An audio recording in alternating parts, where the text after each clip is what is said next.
Why should I drop everything I'm doing right now and focus on improving my communication? If you didn't have decent communication skills, you wouldn't be able to put this together. You wouldn't be able to have a podcast. You said you're a married man as well? Yeah. You wouldn't have been able to attract your partner. No matter what industry you're in, you are going to have to communicate your ideas, your beliefs, your frame, your message to people in your life, professionally and personally as well. People have potential, but the reality is most people waste their potential because they don't know how to communicate it confidently. If you can't communicate your ideas and your thoughts confidently, people are not going to be bought into you, whatever you have to sell. Your communication skills is a direct reflection of how much you're tapping into your potential as well. Potential means nothing unless you can articulate it. People don't remember what you say, they remember how you made them feel. Oh my God, I was just thinking that. Literally as I was thinking. Shako, I'm really excited to have you here. I know I've been trying to make this happen for almost 3 months. You're not a easy man to catch, but we finally got you here. Happy to see you, man. It's my pleasure, brother. Thanks for having me here, Sam. So I want to dive straight in. And my first question is, if I'm listening to this, why should I drop everything I'm doing right now and listen for the next however long and focus on improving my communication? If you didn't have decent communication skills, you wouldn't be able to put this together. You wouldn't be able to have a podcast. You wouldn't be able to coach your clients. You wouldn't be able to attract your clients. You said you're a married man as well? Yeah. You wouldn't have been able to attract your partner if it wasn't for your communication skills. No matter what industry you're in, you are going to have to communicate your ideas, your beliefs, your frame, your message to people in your life, professionally and personally as well. So many of my clients are executives, for example, a lot of professionals, a lot of entrepreneurs as well, just like you. Now, technical skill may have gotten them to a certain level, maybe getting a promotion and whatnot. And by technical, you're talking about like degrees. And is that what you're talking about? Degrees, technical knowledge in IT, finance, engineering, things like this, even in the medical field.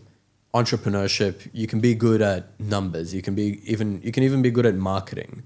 But if you don't know how to articulate whatever technical knowledge you have inside of you, it's just going to go to waste.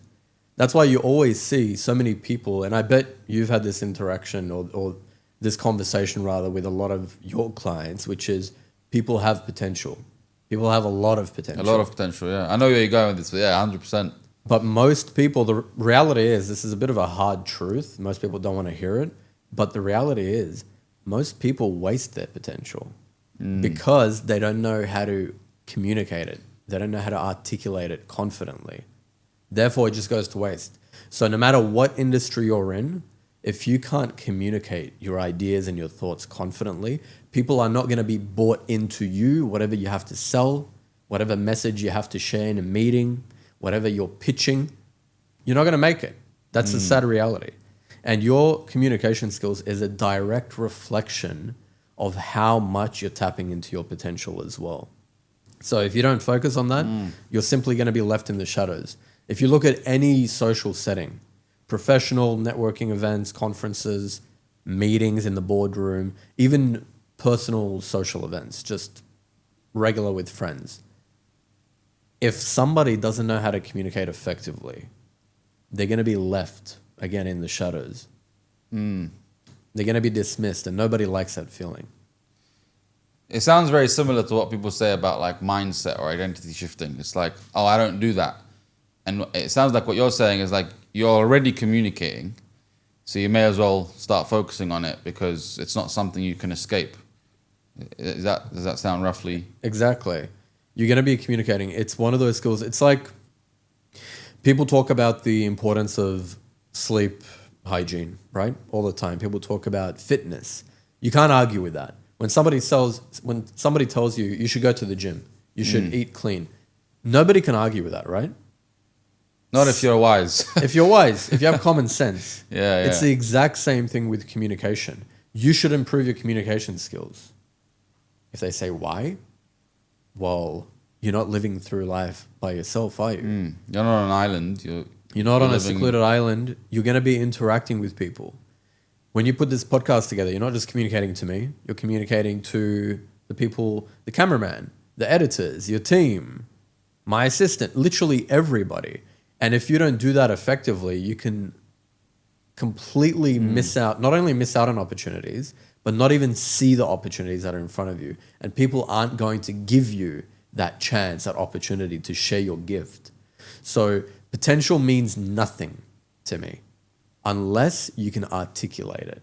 So it's not about what you say, it's how you say it, which is the cliche version of what most people say. And actually, I resonate a lot because even if you look at marketing, you know, I always bring this example up. And the funny thing is that every podcast I bring this up in, I say the same thing. I can't remember the second guy's name, which is proof.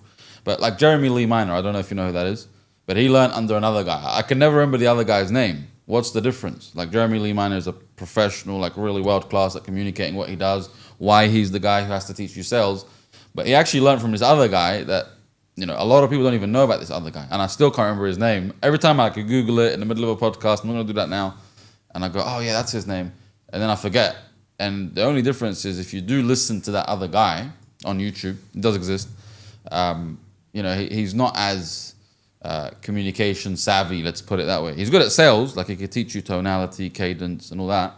But in terms of communicating what he does and why he's the best, he's not someone you would listen to for endless hours, if you know what I mean. So that's basically what you're saying. Yeah. The reality is you need to have a name for yourself, whether you're an executive or an entrepreneur. Because if people don't know you, if you are forgettable, you're not going to make as much money as you could. You're not going to make as much of an impact as you could. Very often when I ask my clients, in fact, even anybody listening, if you were to ask yourself the question, what impact do you want to have in your life? Let's say in 2026, what impact do you want to have? People usually tell me, I want to impact my family. I want to have an impact at work. Family is usually number one. I want to have an impact at work. And I want to impact the community, perhaps. Well, how can you do that if people don't even know your name? How can you do that if you go to an event, somebody introduces, let's say we go to dinner, and I have a very high status, influential friend of mine that you meet for the first time at that dinner. If you don't make an impact, they're not even going to remember your name. But if you do make one with your, what I like to call grounded communication skills, your authentic presence, that is going to have a lasting impression, a lasting impact on that person. Because as you said, it's not about what you say, it's about how you say it. People don't remember what you say, they remember how you made them feel. Oh my God, I was just thinking that. Literally as I was thinking. People remember how you made them feel. Therefore, a big mistake that we could probably get into this later as well, but a big mistake people make in communicating is they think they have to say all the right things. That doesn't matter. It doesn't matter how accurate or groundbreaking or revolutionary your message is if you don't articulate it in a way where people are going to be impacted, they feel it internally, it goes to waste. You know what? I was going to lead up with another question of, you know, why do the top leaders in the world come to you? But you just hit on something that I'm just going to dive straight into, and then we're going to come back to that. Sure. You just said something really, really cool, which is, you know, it's not about what you say. And in this day and age, people are just trying to get as much out. One of my questions later on in the episode was going to be, but in a day and age where attention is so low, especially if you're like recording an Instagram reel, it's like 30 seconds. You mean like attention span? Yeah. Yeah. It's like, how do you then tailor to market demand, you know, where people's attentions are kind of like retracting and they want everything and they want it now and they want it fast without losing some of the core communication sciences? Like, for example, the pause. Yeah. You know, and it's really powerful. It's actually sometimes more powerful than speaking. So how do you kind of not lose the communication sciences while trying to tailor to today's world where everyone's just trying to get it all out and get it out fast? I know what you're saying. So how do you be grounded, pause, steady in your communication without losing attention? Are you referring mainly to social media marketing? Technically, you could say yes. That's probably the premise of the question. And you made me think by asking the question back. Let's call it an elevator pitch. You said, I go to dinner with you. You invite me to introduce me to your friend. I don't have all day to kind of make that impression for that, to get him to feel my presence. Yeah. Okay. I need to make I need to distinguish something here to answer this question. How one communicates on social media and how one communicates in reality, there is a difference, unfortunately. And I say unfortunately because I wish it weren't the case. But I'll give you an example. So my reels, many of them go viral. About, I would say maybe 5 to 10 every month go viral. And when I say viral, I mean over 200, 500,000 views. Those videos, usually there's not as much of a pause, but I speak directly to a pain point and I provide value as quickly as possible in the reel. And they're usually within 40 seconds, by the way, because of exactly what you said. Attention span has dropped significantly over the last 10 years. But having said that, if I make longer form content, I will be more grounded. I will be a bit slower in my communication.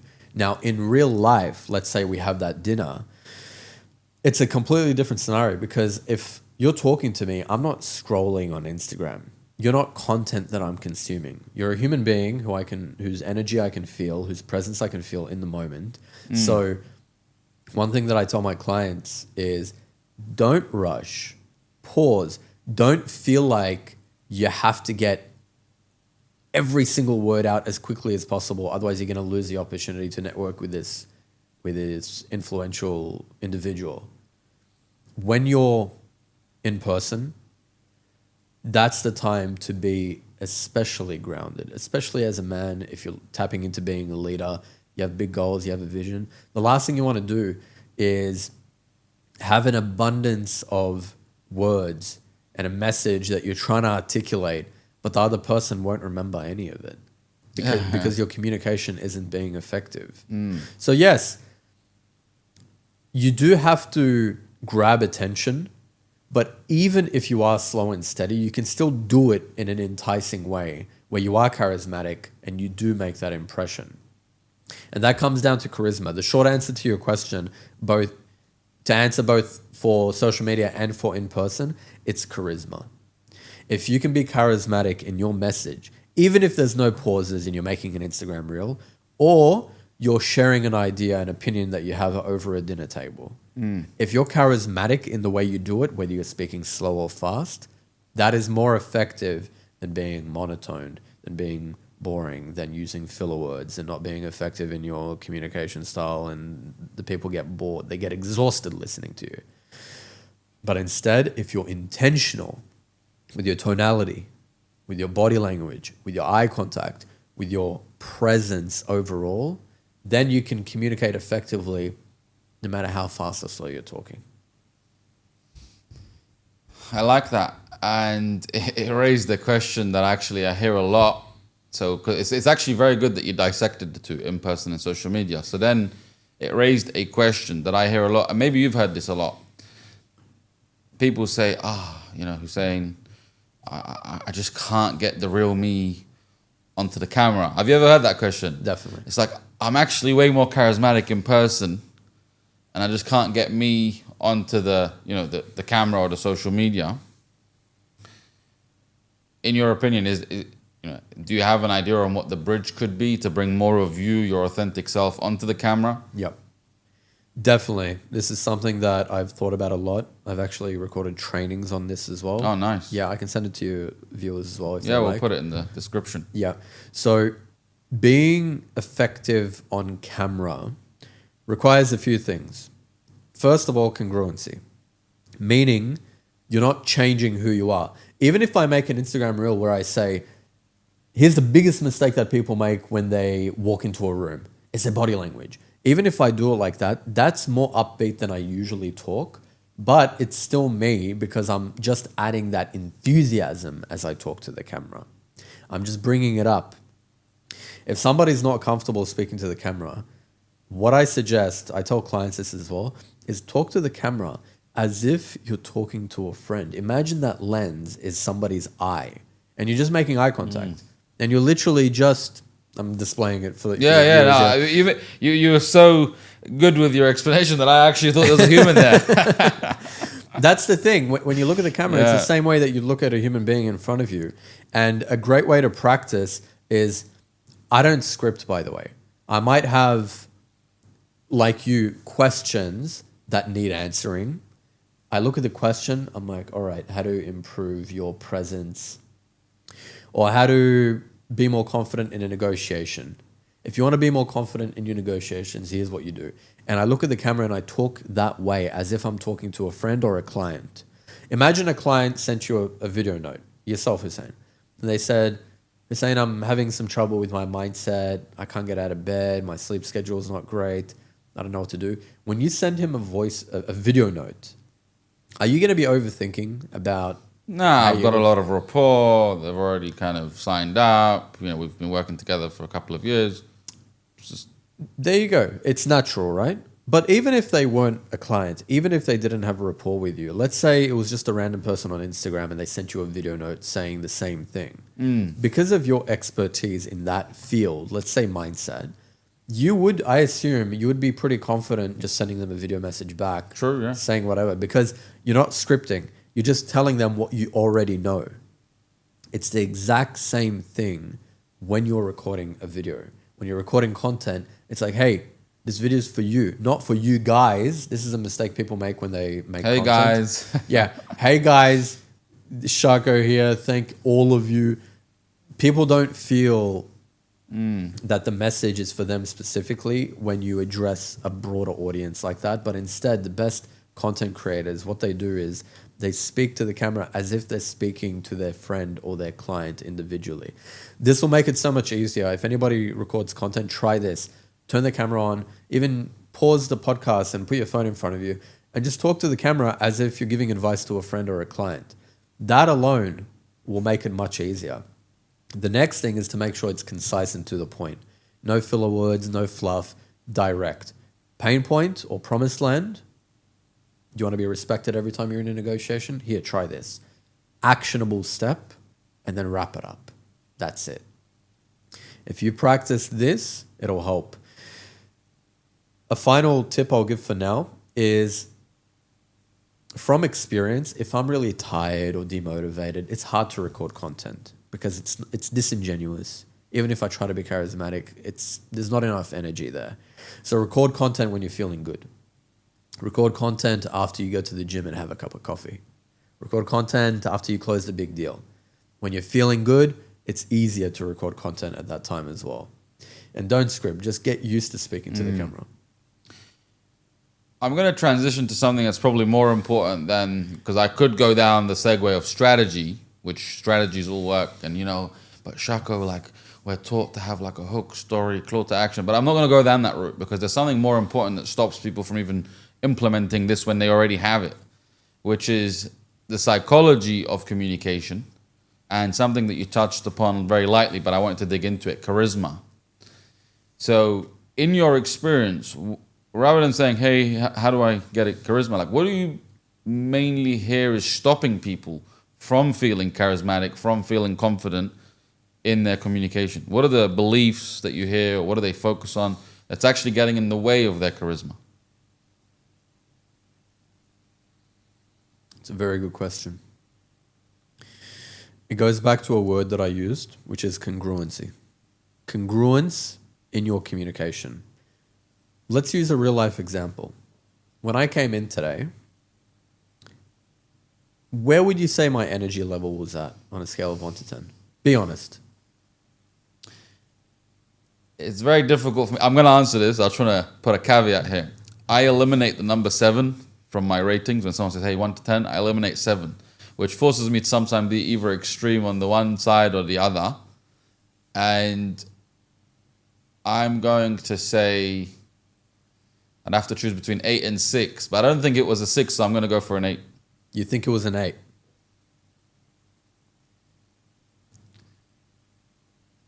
Yeah. All right. Actually.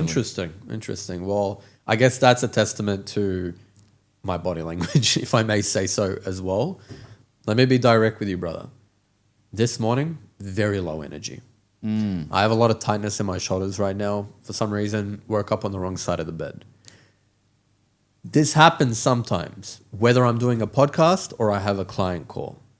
The difference, and this is what I teach my clients, the difference between what I do now versus what I did in the past was I would try to either force myself to be super energetic and it would come across as fake, or, what I do now is I relax into it. So if I'm feeling very energized and very extroverted and charismatic, I tap into it more. If I'm feeling a bit more low-key, a bit more chill like I do today, I just relax into it. I don't force myself to feel something that I'm not feeling. You know why? Because that doesn't work. You can't force yourself to feel social. You can't force yourself to feel charismatic. Strategy aside, because there are ways to increase your strategy. I don't know if you noticed before we started the podcast, I was adjusting my posture. I was breathing in a little bit in the car. I was doing some chest beating. These are techniques that you can use to bring up some energy.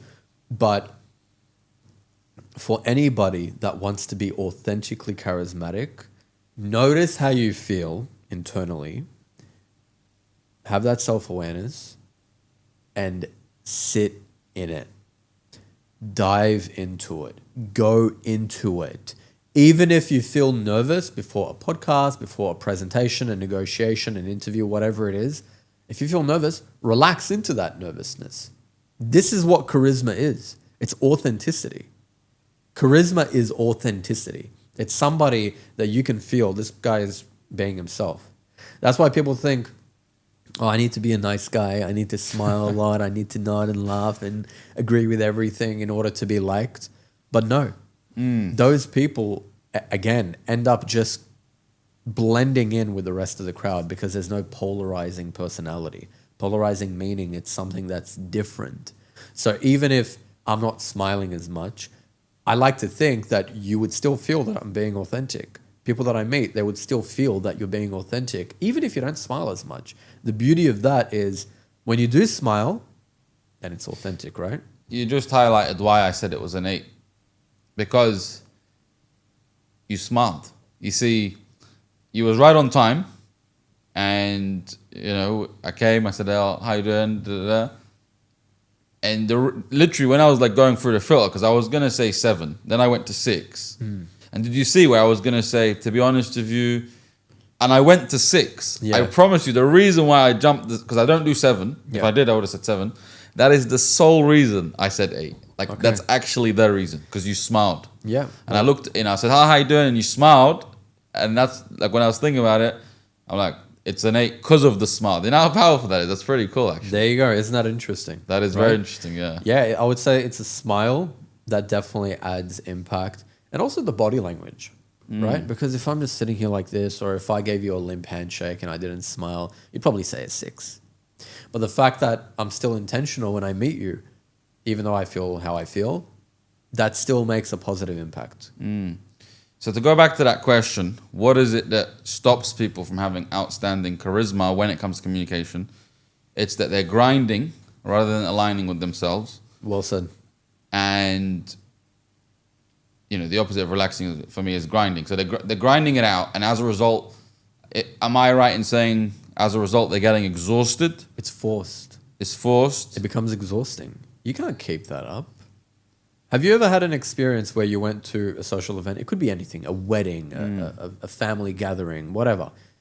And you're not feeling particularly social and you try and you're sitting next to your uncle and you're talking to him and he's talking a lot, and then you realize, this is an example, nothing against my uncles, by the way, don't hurt me. We love you. It's all cool. It could be anywhere, networking event, and then you're in the conversation, and after the first conversation you feel exhausted.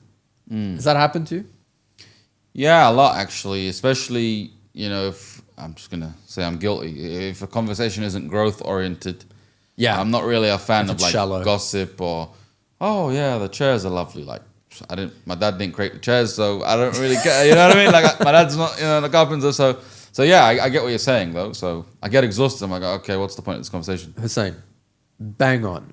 Therefore, relax into yourself and stop trying. I tell this to my clients all the time.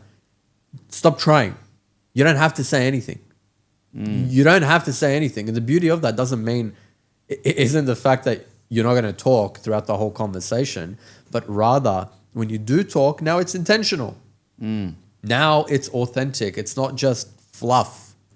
Too many people, one of the biggest mistakes that people make in their communication, which affects their charisma, by the way, so it's answering this question as well, is they over-explain, they overshare, and they talk way too much. Think of anybody listening as well. Hussein, think of somebody that you met, maybe in Dubai here, there's a lot of them. Somebody that was high status, influential, masculine, a gentleman. Were they talking a lot more than everybody, or were they a bit more grounded, more The intentional? first example that comes to my mind, pretty much, I'm cheating here because yesterday I was getting a haircut and I saw, do you know who Prince Nassim is? The boxer. The boxer, yeah. So I just saw Prince Nassim. So obviously I got introduced to him. And obviously, naturally, I didn't expect him to know me, but obviously I know who he is. So I went, Assalamu alaikum, my name's Hussein. And he went, oh, it's Nassim. And he was like so nonchalant.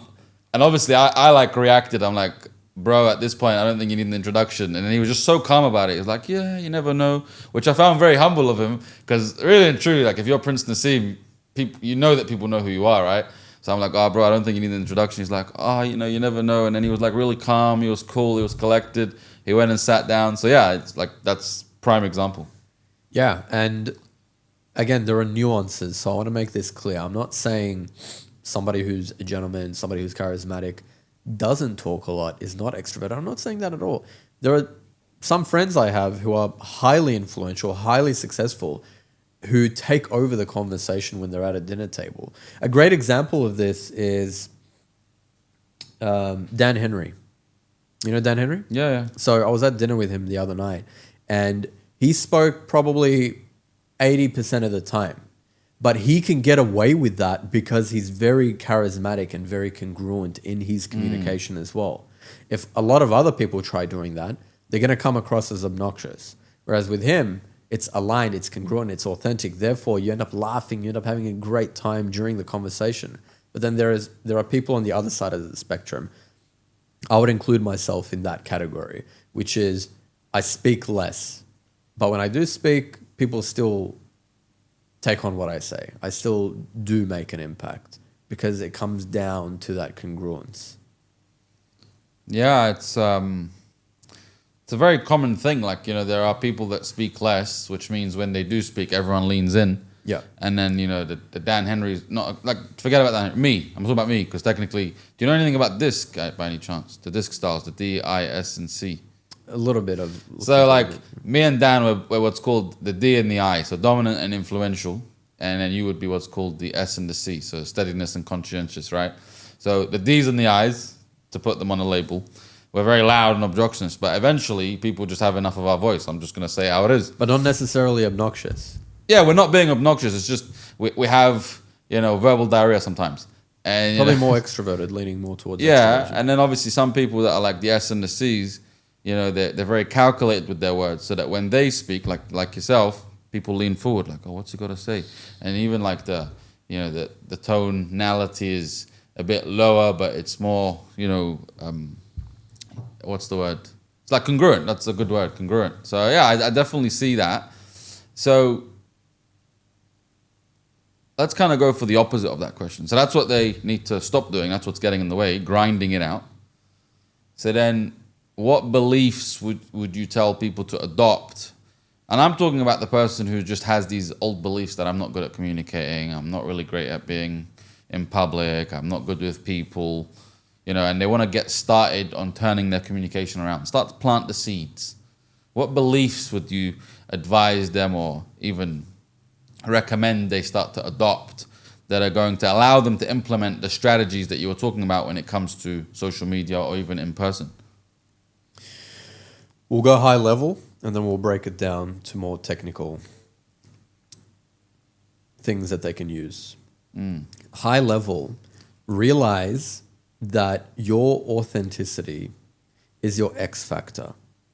It's the part of you that nobody else has. Your energy, your sense of humor. That's a big one. I love sense of humor as a concept because your sense of humor communicates your tastes, your interest, your personality, your confidence as well. How unstifled you are. Unstifled is how relaxed you are, how free-flowing you are in your energy, in your body language, your tonality as well. Give yourself permission. In fact, I'll speak for myself. The moment I started noticing people leaning in, people wanting to spend more time with me, was when I started unapologetically being myself and expressing myself in social interactions, even when I'm first meeting people.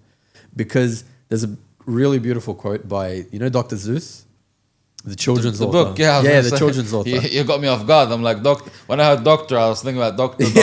What? Dr. Zeus. No psychologist or anything like that. Dr. Zeus, the children's author. He has a beautiful quote. He says, "Be who you are and say what you will, because those who matter won't mind, and those who mind don't matter." And I really love that, because if you're meeting people for the first time and you're being authentic, you're making jokes that you think are funny, you're sharing opinions that you believe in, the people that are meant to be in your life will gravitate towards that. And the people that don't, fantastic. That is the easiest way to filter people out that are going to be a waste of time for you. You said you don't like small talk and fluff, right? Well, right? You said that. I'm thinking when I said that's true. Maybe you didn't say small talk. You don't like. You said something about you don't like it when the conversations don't have substance or. Yes. Like obviously, I made a joke. Obviously, it's actually never happened. Someone talking about sofas, but yes, I get what you're saying. Sorry, yes. But just take that as an example. Let's say you're at a dinner table or at a networking event and you meet somebody and the interaction, the conversation just stays very surface level. But you're being a bit extroverted. You're being yourself. You're being polarizing in your communication. But you realize from their facial expression that they're not resonating with anything. Anyway, so nice to meet you, brother. I just saw a friend. I'm going to go say hello. You end that conversation. Now you know you're not going to connect with this person, so why waste your freaking time? You don't have to waste your time anymore. Same thing with potential clients. Same thing if people are single with potential partners, friends, network, anything. When you notice that people don't resonate with your authenticity, that is the best thing possible. So give yourself permission to be polarizing, be authentic in your communication. Now, the step below that. Can I just say one thing and then I want to hit a step below that? I think what's so powerful about what you just said is that, and I'm really saying this to like people that might have missed the golden nugget.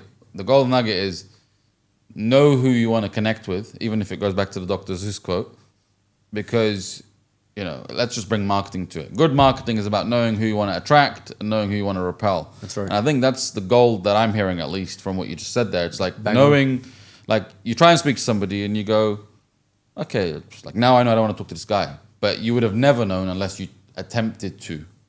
That's what I took away from that. Absolutely, and that's a great analogy. With your content, for example, you speak to people that are going to resonate with you. Everybody else gets repelled or they end up being haters. And that's perfectly fine. Now you know who your client isn't and who your clients are. Same thing when you're communicating. That's why as I said, I really like sense of humor, because it's a great way to filter out people that don't vibe with you. If you can make a joke that you genuinely find funny, that is one of the most effective ways to find genuine friends in your life. Yeah. I've noticed the best friends that I have in my life are the friends that I can laugh with a lot, because you can't get much more authentic than sense of humor, right? It's very true, yeah. I'm thinking of my wife's face when I tried to have a sense of humor out in public and the other person doesn't retaliate, but I genuinely don't care. Yeah. But she goes, oh, that was awkward. I go, it wasn't, because I'm never going to meet them again. Yeah. You know what I mean? I think it's funny. I just wanted to anchor that part in just in case someone missed it. But yeah, please do carry on, now that we're coming down inside the funnel. That's massive. So the next step in the funnel would be the nuances in your communication. So this doesn't mean go into a room and have a lack of empathy. Don't read the room. Don't read body language. Don't read social cues. Read it. But if you notice somebody doesn't resonate with you, dial it down, not in terms of dialing your personality down, but just realize that, okay, let's say, for example, when I walked in, you grabbed me on the shoulder and you shook my hand firmly, and you're a very touchy-feely kind of guy. Now, I'm good with that. Like, for me, that's fine. But let's say you have a guest, and I'm just going to use that as an example, and they come in and you touch them and you notice subtly they flinch. Very, very subtly they flinch, or their face, something twitches.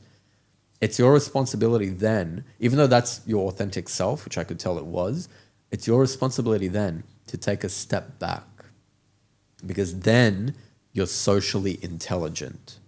Social intelligence is one of the pillars. I call it reading people as well. It's one of the pillars of effective communication. Because even if that guy flinches, the fact that you took a step back subconsciously is going to please him internally. And it's going to win points. The fact that you touched him isn't going to lose points if you took that step back. Then it's like, all right, cool. This guy, again, this is subconscious. He doesn't consciously think this. He's going to realize this person respects space. He respects my needs as well and my boundaries. Therefore, that ability to read the nuances in the social interaction is what will allow you to be more charismatic as well. Now, going to more strategy, apart from that, body language and tonality are the two easiest ways to be more charismatic. If I sat here during this whole conversation and I'm just monotone like this and I was barely moving, not using gestures and using a lot of filler words like this, people are going to tune out. You're going to get bored. People aren't going to be watching and listening to the rest of the podcast. But instead, if I'm using my facial expressions, if I'm varying my tonality, if I'm pausing every now and then when you're asking a question, it's not a technique, it's genuine because I'm just thinking. And I'm using my gestures, I'm using my hands as I'm talking. That will engage. Even when I was giving the example and demonstrating how to talk to the camera, when I talk to the camera like this, people are going to notice that. Even you noticed it sitting here across the table from me. So it grabs attention. When you use your gestures and you vary your tonality, it makes it more entertaining to listen to. So again, from high level, be authentic, be polarizing, be socially aware, understand the nuances, read the room, and make sure you have your body language and tonality dialed in. I want to go back to a question that I was initially going to ask very at the beginning. I'm now very, very curious. What is it that brings the world's top leaders to you for their communication?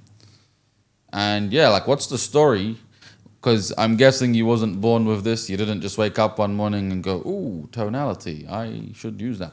There was something that happened. At least that's what I find in a lot of people's stories. It's like something happened. There was this trigger point. So, why do people come to you and what's the backstory? Thank you for asking, first of all. Why do people come to me? Nobody's asked me that question on a podcast. I would say it's because they resonate with my content, to answer the first part of your question. Very often when a client gets onboarded, we ask them, why did you join Diamond Eye, our program? They say, I like Shako's content. Clearly, going back to what we said about speaking to your target market, they resonate with my authenticity. So no matter what industry you're in, if you're communicating authentically, you will attract the right people. And that has to do with other things as well, like branding, the way you dress, your marketing, all of that stuff. Now, in terms of the story, you're right. I wasn't born with charismatic, great communication skills. In fact, I was very self-conscious throughout primary school, high school, and even in my few years in university. The reason I started studying communication skills, I'm not ashamed to admit, was because I wanted to learn how to talk to women. I was very insecure talking to women. I was overthinking all the time. Back in the day when I was dating, I could never get past a first date. So I came across some information that online that taught you how to be a gentleman, how to communicate with women effectively. Now, the interesting thing is that opened the rabbit hole of personal development and communication, because after studying a bit of that content, I started researching more. Let me see what communication resources there are out there relating to women. But then I came across The 48 Laws of Power by Robert Greene, which is, most people know that book. It's a very, very popular book on communication and power dynamics. That is the book that opened my eyes, because I realized, wait, these same techniques that Robert Greene is talking about is very similar to what they were teaching when it came to dating advice. So what works when communicating effectively with a woman is the same thing that works well in the boardroom. It works well when you're making sales. So that's what made me realize that communication is universally applicable, obviously, because we talk to people all the time, going back to the initial point that we made. Communicating happens every single day.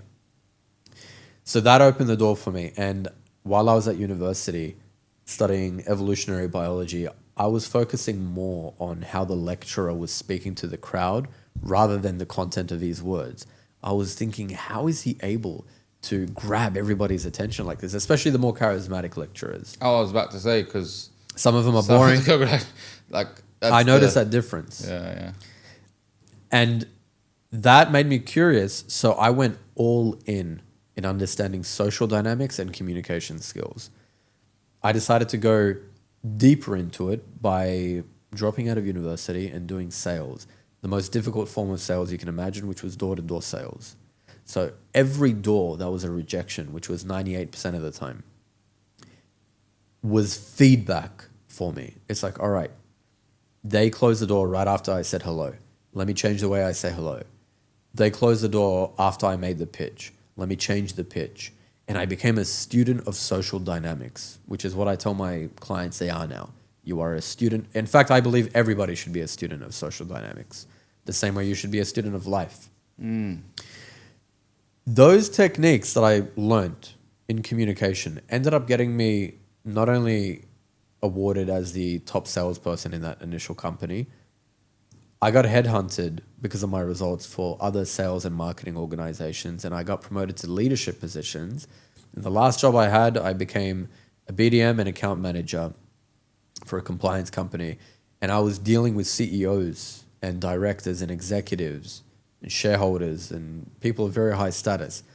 And that's when I realized, this was late 2019, that's when I realized I've got to a point where I'm confident talking to women. I have great friends around me. I've built my network. I'm earning more money than I ever have in a 9-to-5 job. How did this happen? Well, the answer was obvious. It was because of my communication skills. So that's when I took a step back and said, I'm grateful for this job, but how can I share this knowledge? What can I do apart from this? And that's when I decided to become a communication coach and share everything that I learned myself. And that's why now, for the past 5, almost 6 years, I've been running Mind's Eye Status, teaching this online. From when you said door-to-door sales, I knew you've done the reps, man. That's not for the weak of heart. And the reps is exactly what people need to get in. There's a concept that I'm glad you pointed that out, because Hussein, there is a concept called gathering reference experience, getting the reps in, basically. I tell my clients, one of the quickest ways to grow is by getting in the reps, by gathering reference experience. For example, you come into a podcast or you do a presentation and you realize that the audience tuned out halfway through. Most people, what do? They beat themselves up. What I tell my clients to do, what I do is I study that. That's a reference experience. All right, what didn't I do so well? How can I improve? And what did I do well? Without emotion, like a scientist observing an organism. What can I do well? What can I do better? Awesome. Next time I'm on a podcast or public speaking, I'm going to apply everything that I learned, everything that I referred back to. Reps are everything. I bet every podcast that you've been on, you're getting better and better and better. 100%. I would like to think that you rewatch your podcast, at least the first 10. Many people do. I watched every one 10 times. There you go.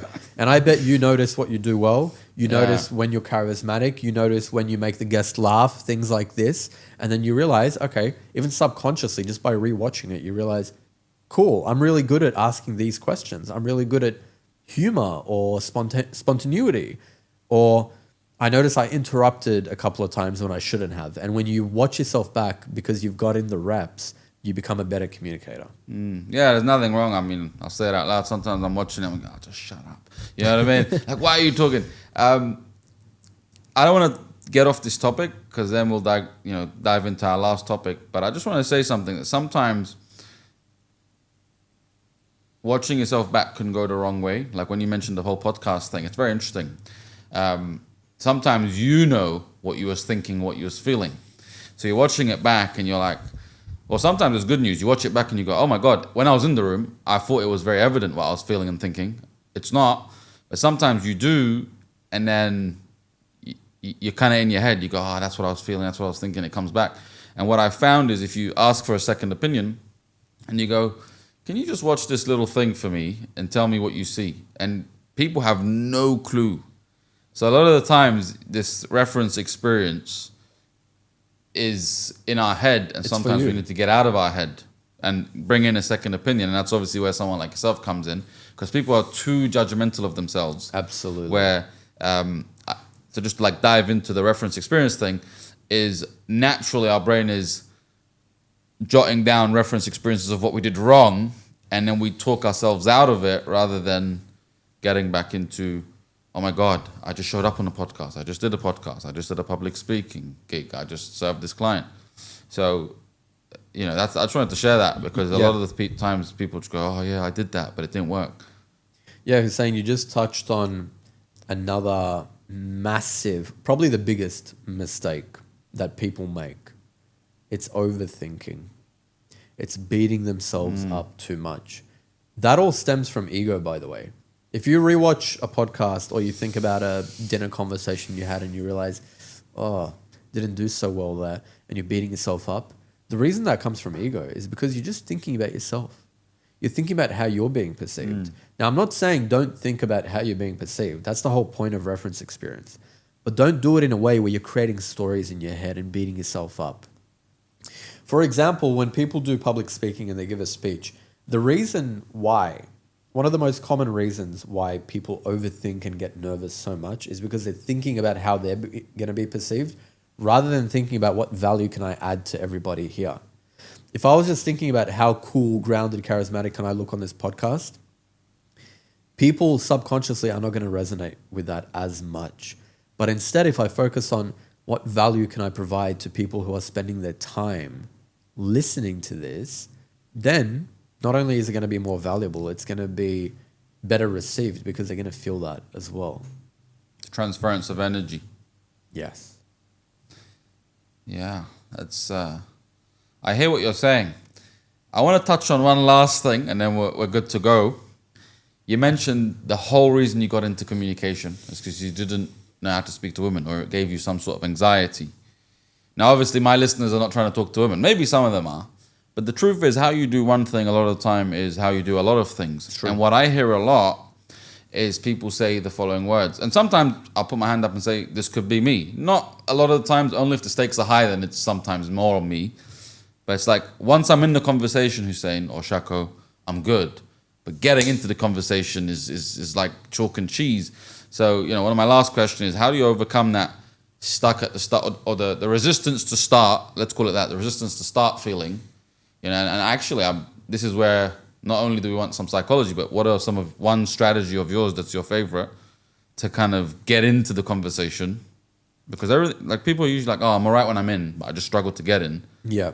So I might disappoint perhaps you and your listeners by answering this question, because please do. one way that I like to coach actually is to simplify things as much as possible. I think that's the most effective thing. It's the most effective way to learn something.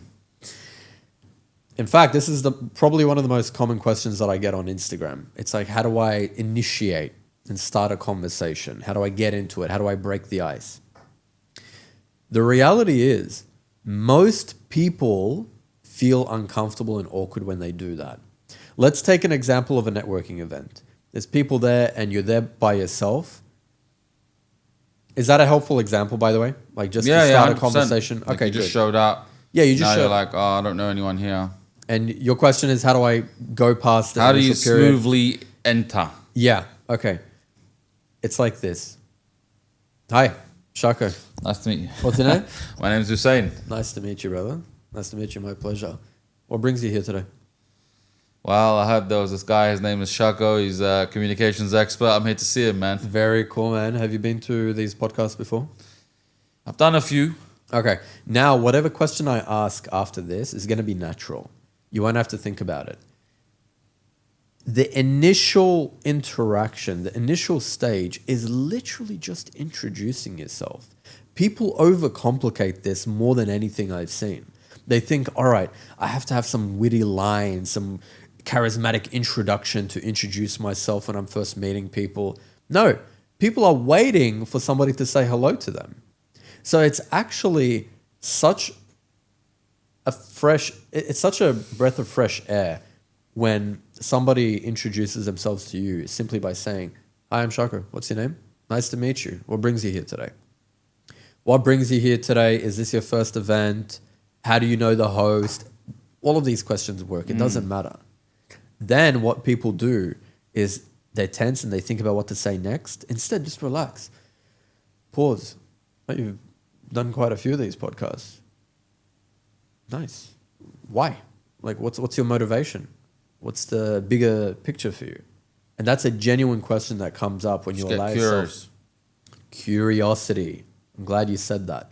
When you enter a conversation, if you come from a place, bang on Hussein, if you come from a place of curiosity, the conversation becomes easy. It becomes effortless. In fact, most of our clients get the best results in terms of conversational skills when they inject that word, curiosity, into their interactions. So to answer your question, the first part of it is don't overthink it. Just introduce yourself. Then, getting into the technical side, ask questions, leading questions with curiosity. Why did you get into podcasting? What brings you here? You've been in Dubai for 2 years. What do you like about Dubai? That question there is probably the easiest thing in Dubai. Hey, how long have you been in Dubai? Everyone wants to know. So it sounds like just do it, like Nike. Just do it. Don't overthink the entry, and then get curious. And then I can always hear some of my clients' objections going, but, and then obviously that loops back to what we spoke about maybe 10 minutes ago. If they're not interested, marketing is about knowing who to attract and who to, repel, and then Dr. Zeus's quote, and move on. Yeah. Does that sound like that's it in a nutshell. The meal? That's the meal. Just do it. Get curious. They don't want to do it. Move on. I'll add one more thing to make everybody's lives easier as well. Do it as quickly as possible. Because the more you stand around with your hands in your pockets, holding a cup of coffee, scanning the room, the more you're going to overthink and the more difficult it's going to be to start the conversation. So, first person you see, start saying hello. You don't have to be locked into the conversation either. You can excuse yourself. Anyway, so nice to meet you, brother. I'm going to go grab a drink. I saw a friend. I'm going to go say hello. You can excuse yourself. That's fine. But reduce the time it takes for you to start that conversation. Be the one to initiate.